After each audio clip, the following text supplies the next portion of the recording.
नमस्कार, आप देख रहे हैं अपने उत्तराखंड में हूं आपके साथ संदीप तिवारी। सरकारी नौकरियों में महिलाओं के लिए 30% क्षैतिज आरक्षण के लिए सदन में विधेयक पेश करने पर उत्तराखंड सीएम पुष्कर सिंह धामी ने बयान दिया है। उन्होंने कहा कि हमारा राज्य मातृशक्ति के संघर्षों से बना हुआ है, इसलिए हमने विधानसभा में महिला आरक्षण संबंधी विधेयक पेश किया है। मातृशक्ति के विकास में ये मील का पत्थर साबित होगा।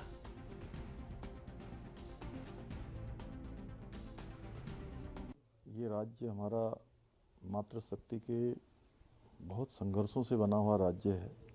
मातृशक्ति ने बहुत बड़ा संघर्ष इस राज्य की प्राप्ति के लिए किया है, इसलिए मातृशक्ति का क्षैतिज आरक्षण बरकरार रहे, उसके लिए हमने पहले ही कहा था कि हम जिस सीमा तक भी जाना होगा उस सीमा तक जाएंगे। पहले हमने माननीय उच्चतम न्यायालय में SLP दायर की थी, वहाँ से हमको राहत मिली और हम पुख्ता उसको करने के लिए विधानसभा के अंदर महिला आरक्षण संबंधी विधेयक भी हमने प्रस्तुत किया है, जो निश्चित रूप से हमारे यहाँ की मातृशक्ति के विकास और संवर्धन के लिए आगे तक उस पर बहुत अच्छे तरीके से मातृशक्ति का हर प्रकार का विकास हो, संवर्धन हो, उसके लिए ये विधेयक। उत्तराखंड में कुछ समय पहले नैनीताल हाईकोर्ट ने महिला आरक्षण को निरस्त करने का फैसला सुनाया था, जिसकी वजह से प्रदेश की महिलाओं में काफी वक्त से नाराजगी नजर आ रही थी। वहीं 30% महिला क्षैतिज आरक्षण को लेकर बीते कई वक्त से मांग उठ रही थी। बता दें कि इस विधानसभा सत्र के दौरान महिला क्षैतिज आरक्षण को लेकर विधेयक लागू हुआ है।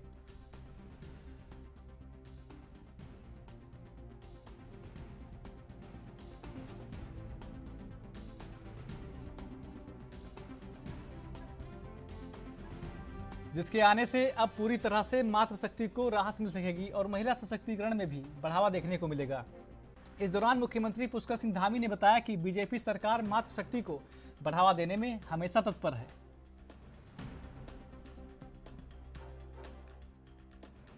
हमारा राज्य उत्तराखंड मातृशक्ति ने बहुत संघर्ष और बदौलत ये राज्य हमको मिला और मातृशक्ति का बहुत बड़ा योगदान हमारे राज्य में है। पिछले दिनों जब माननीय न्यायालय से उच्च न्यायालय से इस प्रकार का फैसला आया तो हमने तभी कहा था कि हम हर स्तर पर जाकर मातृशक्ति के हितों के लिए काम करेंगे और मातृशक्ति को न्याय दिलाने के लिए, मातृशक्ति के विकास के लिए, मातृशक्ति के संवर्धन के लिए जिस प्रकार से भी हमको संघर्ष करना होगा, जिस प्रकार से भी सरकार का काम होगा, हम वो काम करेंगे। हम पहले उच्चतम न्यायालय में गए, SLP हमने दायर करी, वहाँ से हमको राहत मिली और उसके बाद हमने चूँकि उसको पुख्ता करने के लिए कि हमारी मातृशक्ति का 30% क्षैतिज आरक्षण बना रहे, उसके लिए हमने विधानसभा के अंदर पहले ही कहा था कि हम विधेयक लाएंगे, एक्ट के रूप में इसको क्रियान्वित करेंगे। अब मुख्यमंत्री पुष्कर सिंह धामी ने विधायकों को विधायक निधि में GST कटौती की वजह से विधायक निधि में इस्तेमाल के दौरान आ रही दिक्कतों के बारे में जानकारी देते हुए कहा कि इस विषय पर विभाग से राय लेने के लिए कहा गया है। बता दें कि मुख्यमंत्री पुष्कर सिंह धामी ने कल कांग्रेसी विधायकों ने प्रतिनिधिमंडल में मुलाकात की थी। सीएम धामी से मुलाकात के दौरान विधायक निधि पर इसके पड़ रहे प्रभाव का जिक्र किया गया था। बता दें कि प्रदेश में विधायकों को मिलने वाली विधायक निधि की राशि 3 करोड़ 75 लाख रुपए है, जिस पर 18% GST लगने के बाद इस राशि से 65 लाख रुपए की धनराशि की कटौती हो जाती है। ऐसे में सत्तापक्ष विपक्ष से जुड़े विधायक निधि पर लगने वाली GST को खत्म करने या फिर विधायक निधि बढ़ाए जाने की मांग कर रहे हैं। बहरहाल विधायक निधि पर लगने वाली 18% GST खत्म होगी या नहीं, ये विभागीय राय के बाद ही साफ हो पाएगा।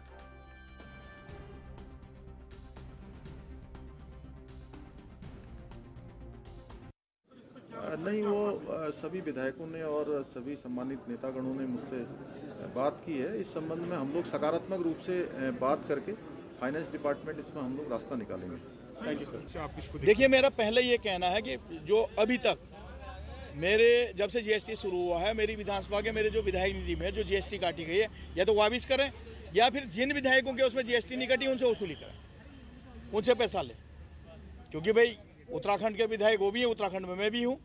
अगर कहीं पर विशेष छूट मिलनी चाहिए तो हमको मिलनी चाहिए, क्योंकि हम अंतर्राष्ट्रीय सीमा के सबसे दुर्गम क्षेत्र से हैं। लेकिन मेरी विधानसभा में अगर 10 रुपये का भी काम हुआ है तो उसमें GST काटा गया है। और मैंने जो पता किया है तो कई विधानसभाएं ऐसी हैं जहाँ विधायकों के 5 लाख के नीचे के जो योजनाएं थे, जो सिलेक्शन बॉन्ड या वर्क ऑर्डर पर हुए हैं, उसमें आज भी मैं देखता हूँ कि क्या कोई आज सवाल का जवाब आया कि नहीं आया, मैं अभी देखता हूँ। विधायक निधि पर जीएसटी खत्म करने की बात की जा रही है। देखिए, विधायक निधि पे जीएसटी करीबन 65 लाख रुपए के लगभग लग जाता है। 3 करोड़ 75 लाख रुपए विधायक निधि मिलती है, जो कि विकास कार्य में खर्च होती है। जिस तरह से जहाँ का जितना प्रस्ताव आता है उसके तहत तो विधायक निधि वहाँ पे दी जाती है। तो मुझे लगता है कि जीएसटी का बहुत पैसा कट रहा है, इसलिए माननीय मुख्यमंत्री जी ने सभी विधायकगणों ने, चाहे विपक्ष के हो चाहे विपक्ष के हो, सबने एक ही बात रखी है कि आप इसमें या तो जीएसटी से बाहर रखा जाए या कुछ विधायक निधि और बढ़ाया जाए। तो अभी माननीय मुख्यमंत्री जी को और वित्त मंत्री जी को विचार। उत्तराखंड के देहरादून में सत्र के दूसरे दिन नेता प्रतिपक्ष यशपाल आर्य ने कानून व्यवस्था पर सरकार को घेरने का काम किया। नेता प्रतिपक्ष के अनुसार UKSSC पेपर लीक मामले में सरकार सीबीआई जांच से कतराती रही है, जबकि जांच एसटीएफ से करवाई गई। यशपाल आर्य ने आरोप लगाते हुए कहा कि यदि जांच सीबीआई से करवाई जाती तो कई चेहरे बेनकाब हो जाते, लेकिन बीजेपी कई लोगों को बचाना चाहती थी, इसलिए ये जांच सीबीआई से नहीं होने दी जाएगी।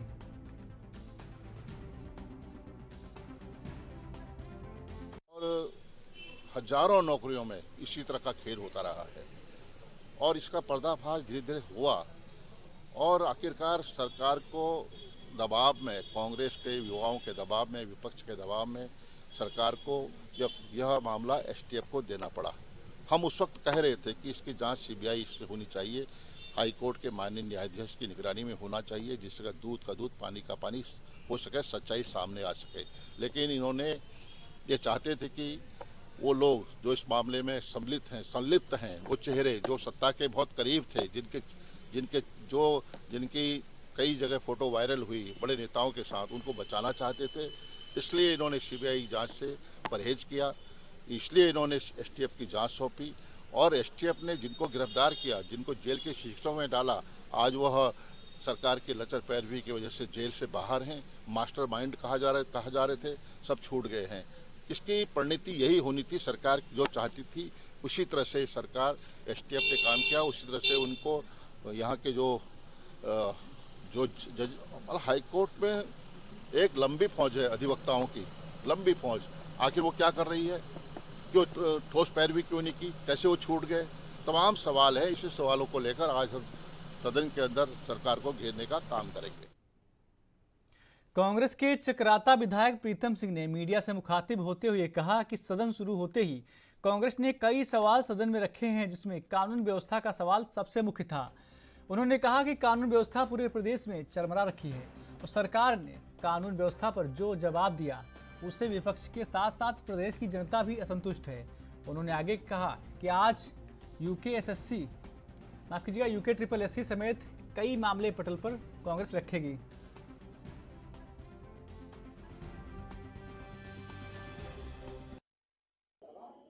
कल से सदन प्रारंभ हुआ और जनहित के बहुत सारे मुद्दों को हमने सदन में उठाने का प्रयास किया। कानून व्यवस्था जिस तरीके से प्रदेश की ध्वस्त है, उस पर जो है सरकार का जो जवाब आया है, मैं समझता हूँ कि तमाम उत्तराखंड के लोग सरकार के जवाब से निश्चित रूप से असंतुष्ट हैं, क्योंकि प्रदेश की कानून व्यवस्था पूरी तरीके से ध्वस्त है। आज जो है UKSSC नौजवान साथियों का प्रश्न सदन के अंदर उठेगा, देवी आपदा और अन्य बहुत सारे विषय हैं, उसको हम प्राथमिकता के आधार पर सदन के अंदर नहीं है। सरकार के पास पूरा बिजनेस है और उसको पटल में रख दिया है और आज जो बजट कल रखा गया है उसका पारण होना है और उसके बाद जो बिजनेस होगा वो आपके सामने होगा। ऐसा नहीं है कि कहीं बिजनेस की कोई कमी है। अच्छा, समय के साथ साथ जो है सत्र ऐसा नहीं है कि जब जितना काम होता है उसी हिसाब से सत्र चलता है। काम ज़्यादा होगा तो ज़्यादा लंबा चलेगा। अभी ये भी कहा गया है कि आगे जो बजट सत्र होगा जो मार्च में होगा उसको गैरसैंण में करने का सबका मन भी है, सभी विधायकगण भी चाहते हैं और जनता भी चाहती है। इस प्रकार से वो सत्र बहुत लंबा होगा तो इसलिए ऐसा नहीं है कि सत्र का कहीं पे कटौती हो रही है, जितना काम होगा उतना सत्र चलेगा। सर, आपने सदन के स्मार्ट सिटी का जहाँ तक सवाल है, काफ़ी हल माननीय मुख्यमंत्री जी के द्वारा जो है उसका समाधान किया गया है और अभी कुछ ऐसा काम रह गया है कि जिसको होना है।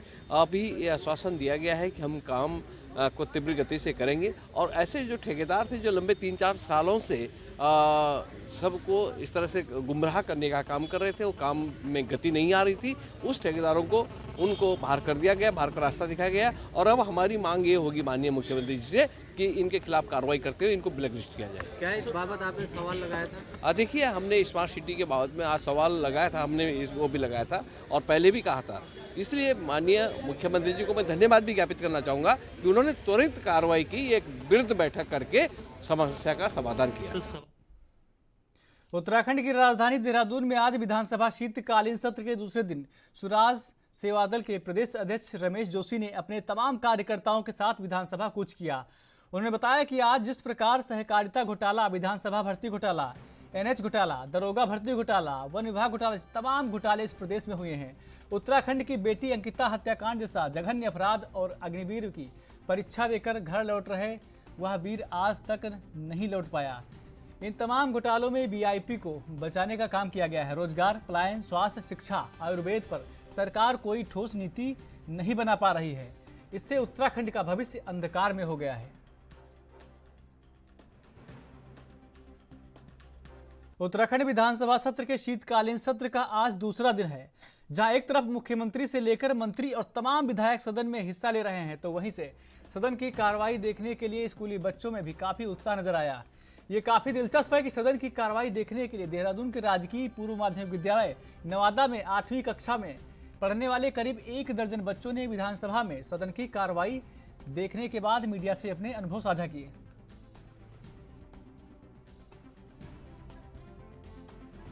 जी, हमें यहाँ पे बहुत अच्छा लगा।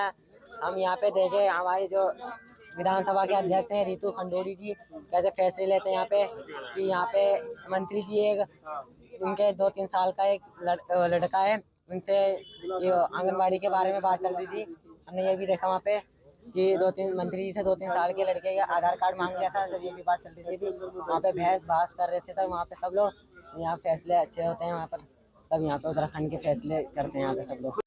सर आज यहाँ पर क्या देखा और क्या सीखा? हमने देखा यहाँ पे कैसे कानून बनाए जाते हैं, मुख्यमंत्री को देखा। मेरा नाम कायनात खान है। क्या सीखा आपने यहाँ? मैंने यहाँ पे बहुत कुछ सीखा, जैसे कैसे नियम बनाए जाते हैं, कैसे कानून बनाए जाते हैं। और आज तक तो हम टीवी में ही देखते रहते थे अध्यक्ष मुख्यमंत्रियों को, और आज तो असलियत में भी देखा मुख्यमंत्री जी को भी आज हमने अपनी आंखों से सामने देखा है, और रितु खंडूरी जी को भी देखा है। नियम पसंद आया आपको इनके बनाए हुए? जी। क्या नियम आया? कोई आंगनवाड़ी का नियम चल रहा था यहाँ पे कि 2-3 साल के बच्चों से ही आधार कार्ड मांग रहे थे, उसी पर बात हो रही थी। Yes sir. उत्तराखंड के जिला चंपावत में बीजेपी पार्टी की ओर से निर्मल माहरा को जिला अध्यक्ष बनाए जाने के बाद अब पार्टी ने जिला स्तर और मंडल स्तर पर खाली पड़े अन्य पदों पर पदाधिकारियों के साथ नई कार्यप्रणाली बनाए जाने की कवायद तेज कर दी है। इसी क्रम में प्रदेश मंत्री और जिला प्रभारी विकास शर्मा और सह प्रभारी गणेश भंडारी जिला अध्यक्ष निर्मल माहरा ने के साथ पहली बार आगमन पर बीजेपी कार्यालय चलथी ग्राम दियूरी पहुंचे, जहां धुरा मंडल अध्यक्ष गोविंद बोहरा के नेतृत्व में भाजपा कार्यकर्ताओं ने उनका स्वागत किया। जिसके बाद प्रदेश मंत्री विकास शर्मा कार्यकर्ताओं को संबोधित करते हुए केंद्र सरकार और राज्य सरकार की योजनाओं के बारे में बात करते हुए जनता को जागरूक करने हेतु प्रेरित किया। साथ ही वंचित रहे ग्रामीणों के प्रधानमंत्री स्वास्थ्य कार्ड को बनाए जाने के निर्देश कार्यकर्ताओं को दिए।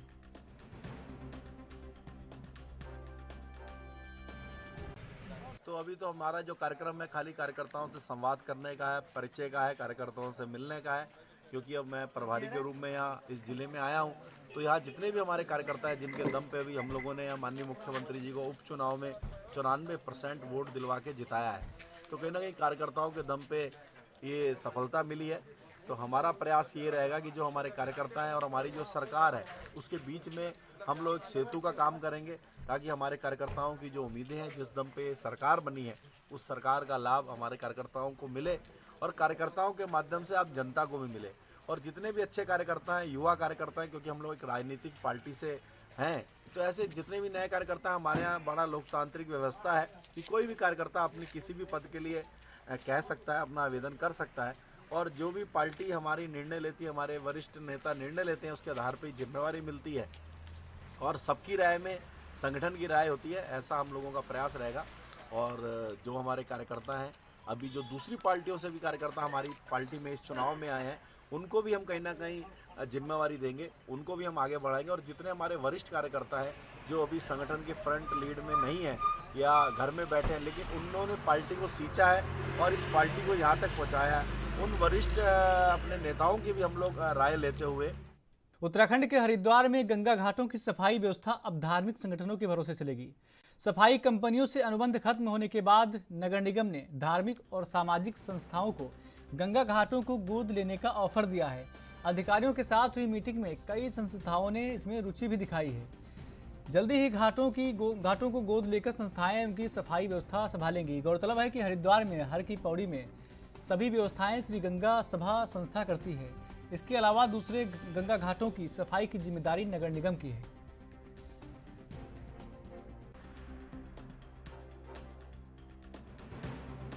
जिलाधिकारी द्वारा दिए गए निर्देशों के क्रम में हम लोगों ने एक own my Ghat campaign start करी है घाटों को लेके, जिसको हम लोगों ने ऑलरेडी EOI हमने उसकी अखबारों में पब्लिश भी की थी, जिसके तहत काफ़ी लोगों ने उसमें आवेदन किया है घाटों को सफाई व्यवस्था और अन्य दृष्टि से मैनेज करने के लिए। तो उसके सामाजिक धार्मिक और कोई फॉर्म अगर है इंटरेस्टेड हमारे घाटों में योगदान देने के लिए तो उसी के लिए है। तो उन लोगों ने काफ़ी गंगा सभा जी हैं हमारी, उन्होंने भी इसमें आवेदन किया है।